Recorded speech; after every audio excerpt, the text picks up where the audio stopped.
शीत महोत्सव धामनगर 2026 एवं पॉलिसी मेलार आज उद्यापन मुहूर्त ए मुहूर्त मान्यवर शिल्प मंत्री तथा वैषयिक शिक्षा दक्षता विकास मंत्री संपत चंद्र स्वाई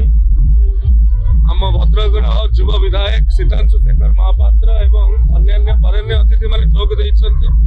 अंतिम मुहूर्त महोत्सव जो भाव में स्थानीय अंचल अर्थनीति को सुदृढ़ करने सहित गोटे विकास स्वर्णिम नक्शा प्रस्तुत कर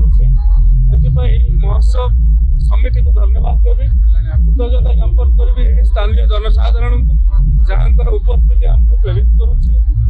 शिल्प मंत्री महोदय को धन्यवाद आमर माननीय मुख्यमंत्री को भी धन्यवाद भद्रक जिला को पाखापाखि 20,000 कोटी टंकार पुंजी निवेश इतिमध्य आनिबार व्यवस्था कर भाव में जिले में अनेक युवक मैंने हाथ रोजगार पाइपर से ध्यान रखुंट आउे आपण माध्यम ये महोत्सव सहित जड़ित ଥିବା समस्त व्यक्ति विशेष धन्यवाद कृतज्ञता और साधुवाद ज्ञापन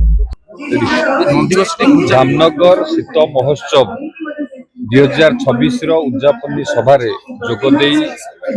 निजको अत्यंत खुशी मन करुच्ची धामनगर ऐतिह्य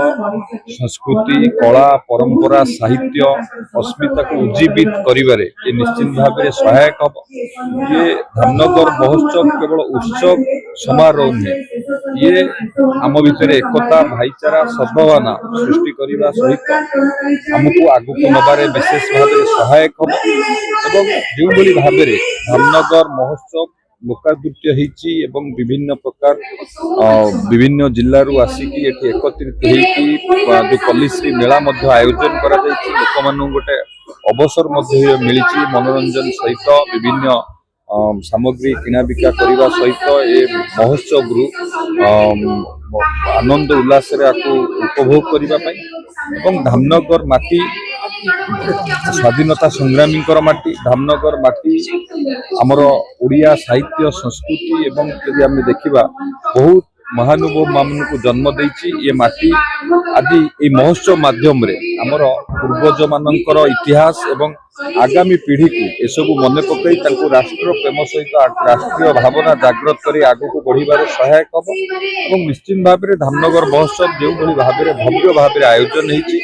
आयोजककारी तथा सभापति मान्यवर मंत्री सूर्यवंशी सूरज सहित समस्त कमिटी को धन्यवाद दूसरी कृतज्ञता ज्ञापन करुच्ची ओडिया अस्मिता को उज्जीवित करने साहित्य संस्कृति कला को उज्जीवित करने जो प्रचेषा कर निश्चित भाव में ये जिते धन्यवाद देले भी कम हम।